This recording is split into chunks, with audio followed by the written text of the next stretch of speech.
tardes a todas y a todos. Mi nombre es Esteban Martín, soy el vicepresidente del Consejo Profesional de Trabajo Social de la Ciudad Autónoma de Buenos Aires y le damos la bienvenida a este segundo encuentro de este ciclo de conferencias titulado Reflexiones sobre intervención en contextos de emergencia sociosanitarias. En esta oportunidad contaremos con la participación de la colega y doctora Ana Arias. Ella es docente e investigadora de la Universidad de Buenos Aires y de la Universidad Nacional de La Plata. Es magíster en políticas sociales y doctora en ciencias sociales. Esta segunda conferencia se titula Asistencia, Emergencia y Demandas de Época. Esperamos que sea de gran interés y disfrute para cada uno y cada uno de ustedes, sobre todo en este contexto de aislamiento social. Muchas gracias.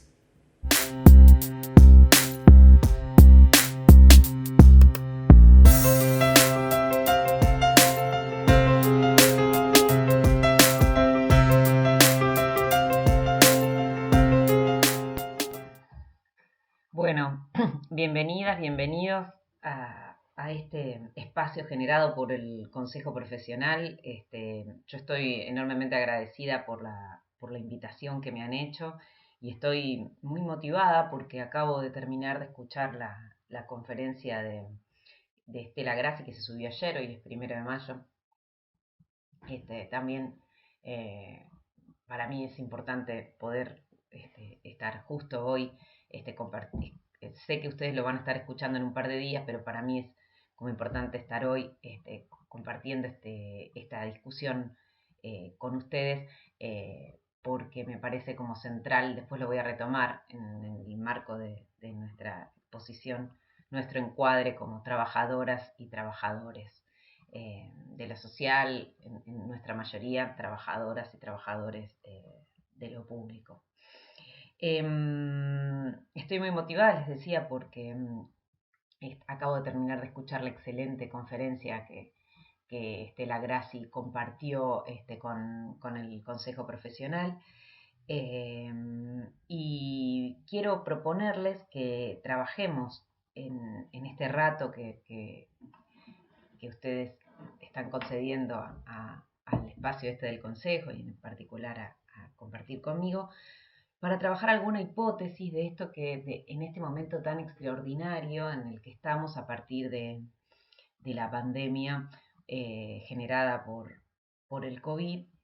Y voy a continuar la línea que ha comenzado Estela a discutir acerca de la relevancia de lo público y de lo público estatal, que aparece como puesta sobre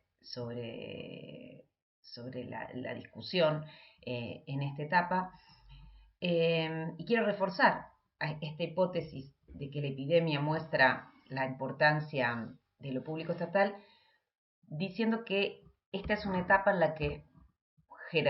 la que deberíamos poder jerarquizar la dimensión institucional de la intervención, y esto necesariamente lleva a una reflexión sobre lo público estatal, y que para esto además las y los trabajadores sociales tenemos que poder revisar algunas de nuestras formas tradicionales de relacionarnos con lo institucional en general y con lo público estatal en particular. Y voy a intentar llevar además esta reflexión al campo de lo social asistencial. Al igual que Estela, y esto se ha comentado en muchos lugares en estos momentos, la epidemia no genera necesariamente nada, ni bueno, ni malo, ni regular. Digo, sí, por supuesto la zozobra, sí, por supuesto la incertidumbre, pero la epidemia no es un sujeto, no tiene capacidad de transformar los sistemas políticos, no tiene capacidad de transformar los sistemas de protección. Y los que sí tenemos capacidad de transformar estos sistemas de protección, los que sí tenemos capacidad de transformar las formas de vida, nuestras formas de protección, nuestras instituciones, somos las mujeres y los hombres, sus colectivos organizados, los pueblos, en fin.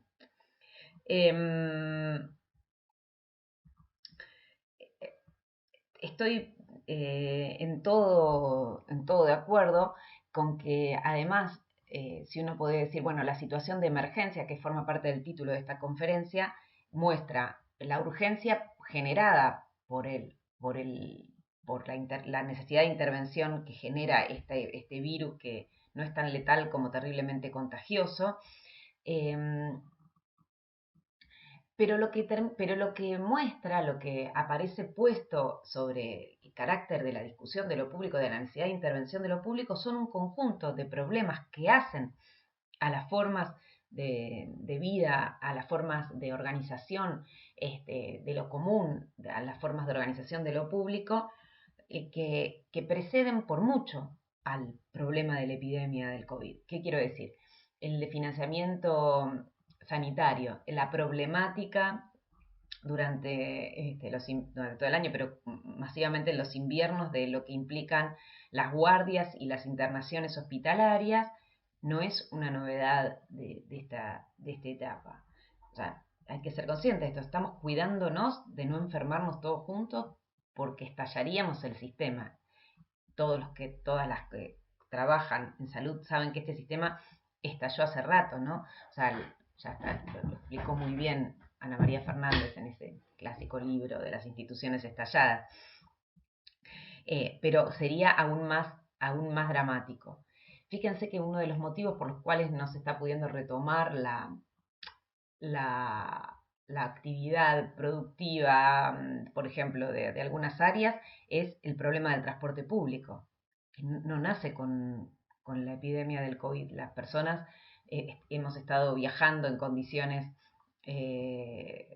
muy poco recomendadas para la salud, pero también para la dignidad, bastante antes de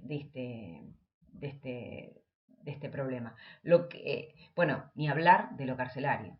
Las condiciones terribles de hacinamiento en las cárceles no son una novedad de esta epidemia. Sin embargo, parece ser, y podríamos enumerar un montón más, que esta situación de epidemia parece mostrar no los problemas que intuyo que quienes escuchen esto ya lo sabían y lo sabían seguramente hasta con mayor detalle de lo que podría saberlo yo, sino que demuestra el carácter público, el carácter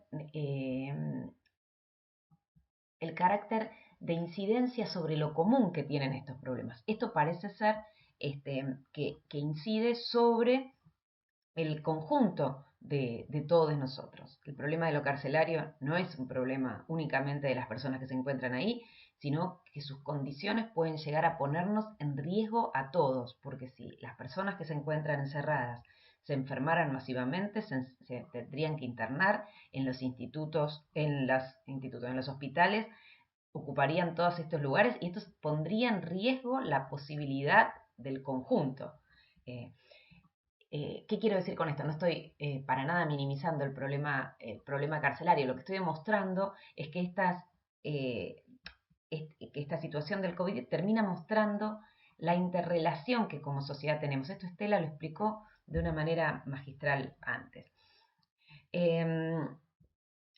Entonces, todas estas situaciones ponen en tensión, plantean la necesidad de revisar lo público estatal. Fíjense que están incluso las empresas privadas, las grandes empresas, pero también las pymes reclamando la intervención estatal, ¿no? Hay un reclamo de la intervención estatal y hay, por otro lado, un Estado que está interviniendo fuertemente, ha modificado, qué sé yo, desde sus posiciones en relación a la gestión de la deuda externa, ha reasignado partidas, ha puesto, o bueno, hoy nos hemos levantado ya con la noticia de que una colega nuestra va a dirigir una de las principales instituciones dedicadas a intervenir en el sostén económico de la población en esta etapa, como es la ANSES. Y entonces decimos, el Estado en esta situación de emergencia está tendiendo estas acciones. Algunos las juzgarán suficientes, otros insuficientes. Lo cierto es que a hoy aparecen como acciones de emergencia. A mí me gustaría que retomáramos la vieja idea de la emergencia en un doble sentido. De la emergencia como aquello que es urgente de intervenir, que sin duda todas estas situaciones que estamos viviendo lo son, pero también como la emergencia como aquello que permite visualizar lo que emerge, lo que muestra una situación preexistente que aparece puesta a la luz, que parece salir de donde estaba oculta. ¿Qué determinará que esta etapa que estamos viviendo modifique los sistemas de lo público? Dependerá pura y exclusivamente de lo que los actores, las actoras con capacidad política tengan de hacer en esta etapa y no necesariamente de un efecto del virus. Dicho esto, me parece interesante volcarnos a nuestro lugar desde el trabajo social para encarar esta etapa. Estela decía, no, sería insensato decir que lo que necesitamos es más Estado. Estela Gracia en su conferencia anterior lo explicaba muy bien. Queremos un Estado que garantice exclusivamente las capacidades de acumulación de las grandes fortunas. Queremos un Estado que tenga capacidad de incidir en la distribución del ingreso. Queremos un Estado que tenga capacidad de proteger. Estamos en un momento, este lugar de la emergencia ha mostrado el enorme lugar del protagonismo público. Todos hemos estado atentos a mirar las novedades anunciadas por el presidente como para poder pensar, si salimos o no de nuestras casas, si nuestros trabajos retoman o no en tales condiciones. Hay un nivel de centralización de las decisiones, digamos, producto de lo extraordinario de esta situación, que vuelven a mostrar la importancia de estos sistemas públicos.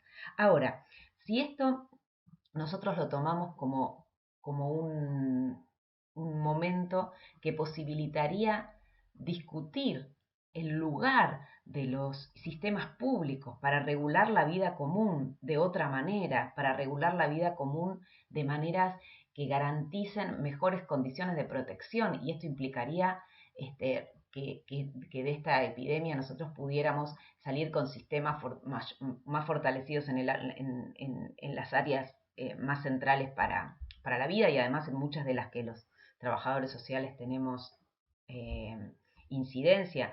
Si pensamos que el sistema de salud, que el sistema educativo, el sistema asistencial, van a salir protegidos de esta etapa, protegidos, no sería el término, van a salir fortalecidos en su capacidad para regular la vida común de acuerdo a determinadas búsquedas epocales, determinadas necesidades de incidencia sobre la desigualdad, sobre la necesidad del reconocimiento de determinadas individualidades. Nos va a exigir tener claridad de cuál es nuestro posicionamiento y nuestro lugar de demanda en este lugar. Y acá quiero centrarme en un elemento, y específicamente lo voy a hacer porque este es el espacio, intuyo que estas conferencias van a ser escuchadas masivamente por los colegas y las colegas del Consejo Profesional. ¿Cuál es el posicionamiento que en tanto colectivos de trabajadores y trabajadoras en general de lo público y en particular provenientes de la tradición del trabajo social nosotros vamos a tener? Va a ser nuestro posicionamiento? Y acá hay varios elementos que me parece que este momento de la epidemia permiten discutir de lo mejor de nuestras tradiciones críticas disciplinares. Una es que lo mejor de nuestra tradición crítica identificó en lo institucional fuertemente los mecanismos reproductores de las condiciones de desigualdad de nuestra sociedad. Quiero decir, desde los enfoques de la década del 70, los clásicos enfoques del análisis institucional francés, el caso de los institucionalistas, en menor medida el caso de los institucionalistas argentinos, pero las lecturas freirianas que tuvimos acerca de lo no formal, re- reforzaron un posicionamiento en el cual las y los trabajadores sociales se posicionaban frente a lo institucional por fuera y por arriba. Quienes tengan más años, quienes no sean recientemente matriculados, van a recordar que hay un material muy interesante del CELAT, un material que se llamaba La práctica del trabajador social, que había sido nosotros le decíamos cuando estudiábamos el libro azul del CELAT, que en este libro se planteaba la relación, es un material claramente identificado como post-reconceptualizador. En ese material se presentaba las relaciones entre trabajo social, instituciones y usuarios, que era la figura que utilizaba ese material, a partir de la idea de un triángulo. Y en este triángulo, fíjense que estaban los usuarios, las instituciones y los trabajadores sociales en cada uno de estos vértices del triángulo. Polémico. O sea, nosotros estudiamos con eso y yo recuerdo cuando lo estudié me pareció una forma de organización hasta lógica. Pero fíjense que nos colocaba a los trabajadores sociales como por fuera y como mediadores de esta relación entre lo institucional y los usuarios. Este lugar tenía dos o tres problemas. Uno, que es este lugar de intermediación, es un lugar de un posicionamiento fuertemente heroico. Pensar que nosotros como disciplina tenemos la capacidad de mediar entre demandas de la población e instituciones, y que además lo tenemos más que otras profesiones, más que los psicólogos, que los médicos, que cualquier otro actor institucional. Pero además porque nos colocaba por fuera de lo institucional para pensar esta relación. Sin duda, si hubiéramos leído esto en contextos dictatoriales, en otros contextos, era una opción posible, ¿no? Incluso todos los posicionamientos que hablan de la brecha institucional, de colocarnos en la brecha institucional, en los intersticios institucionales donde exigen posibilidades de construir estas demandas, en determinados contextos podrían haber sido intervenciones con grados libertarios, como por ejemplo en contextos dictatoriales. Yo siempre recuerdo las colegas que trabajando en institutos donde estaban internadas niñas y niños, con los relatos de los hijos de las personas desaparecidas que llegaban, posibilitaban llegar a identificar a familiares de estas niñas, de estos niños. O sea, fíjense, en ese contexto, sin duda, este lugar del resquicio institucional de la posibilidad era fuertemente potente. Ahora, esta intermediación, y aparte de colocarse por fuera y hasta diría por arriba de las instituciones, con mayor capacidad que el conjunto de los colectivos de los que nosotros formamos, genera un efecto de distancia que promueve poco la posibilidad de transformación de lo público. Este lugar por fuera y por arriba, este lugar de mediación, es un lugar muy poco potente en esta etapa para consolidar apuestas de discusión de lo público. Si nosotras nos colocamos en ese lugar, la capacidad de recomposición que tenga lo público estatal en esta etapa nos va a encontrar por fuera. Ojo, no es, yo estoy recontenta que sea una colega la que vaya al ANSES, pero sin duda fijémonos que la recomposición de este Estado está teniendo en una de sus máximas instituciones, como es la ANSES, mecanismos que no son los tradicionales en los que los trabajadores sociales nos encontrábamos operando. Esto podríamos discutirlo en varios de los sistemas, pero yo quiero ir ahora, luego de hacer esta crítica, este posicionamiento tradicional de la crítica del trabajo social hacia las instituciones, para revisar qué implicaría un posicionamiento crítico situado en estas demandas de época que me parece que la instancia del COVID está poniendo sobre sobre la luz para pensar lo público, lo social asistencial. Estoy casi segura que entre quienes escuchen esta conferencia va a haber acuerdo en proclamar la idea del derecho a la asistencia, de la asistencia como derecho. Yo creo que si hiciéramos una encuesta entre nuestras matriculadas y matriculados, sería masiva la adhesión. Y no quiero perder tiempo de esta conferencia, que es poquito el tiempo que tenemos, y que aparte tengo mucho temor de que ustedes se aburran y se vayan, y no, por eso quiero hablar poco. Digo, estoy segura, no quiero gastar tiempo con ustedes en explicar las virtudes de institucionalizar las prácticas asistenciales que implican, por ejemplo, sostener las prácticas y las apuestas institucionales en cambios de, de instancias gubernamentales o de jefaturas ocasionales que podamos tener. Me parece que, y sin embargo, digo, tenemos clara idea, clara vocación para pensar la asistencia como derecho. La parte de la Argentina tiene una tradición importante en esto, y no tenemos formas de regulación institucional para ellas. Y en esto yo quiero volver a algo que los estudiantes que yo tengo deben estar cansados de escuchar, y es que si no hay Estado, si no hay ley, si no hay una instancia institucional que garantice, que se convierta en una instancia garante, responsable de los derechos se convierten en proclamas. O sea, yo tengo derecho, vos tenés derecho, cualquiera tiene derecho a cualquier cosa, que si no hay ningún lugar obligado a esa garantía, el derecho se convierte en una simple posición discursiva y no más. Y fíjense que en términos asistenciales nosotros no tenemos una ley nacional que diga si la asistencia cubre a protecciones o si la asistencia cubre, si la asistencia cubre a poblaciones o cubre a determinados problemas.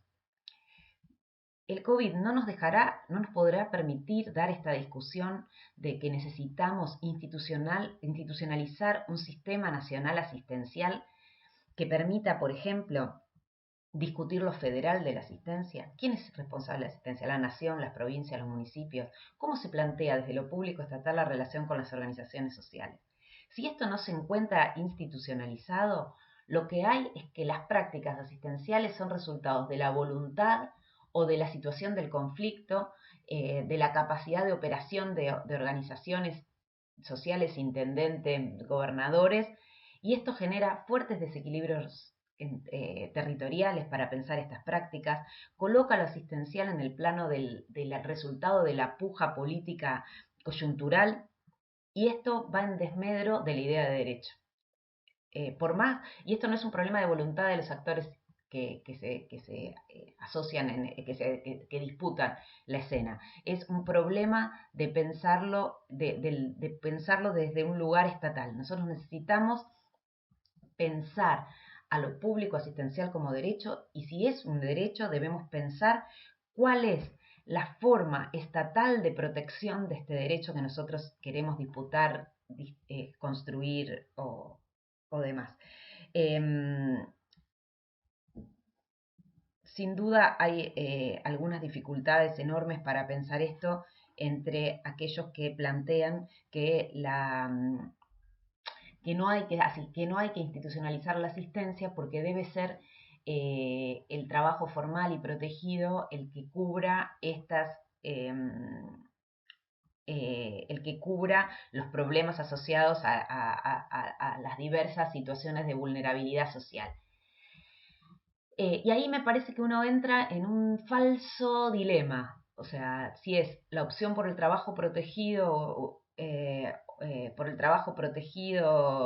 masivo, o la opción por las protecciones asistenciales. Y eso tiene varias cuestiones complejas. Una es, en nuestra historia, los modelos de estados populares han ido siempre por la fórmula más. Han generado más trabajo protegido y mayores protecciones asistenciales.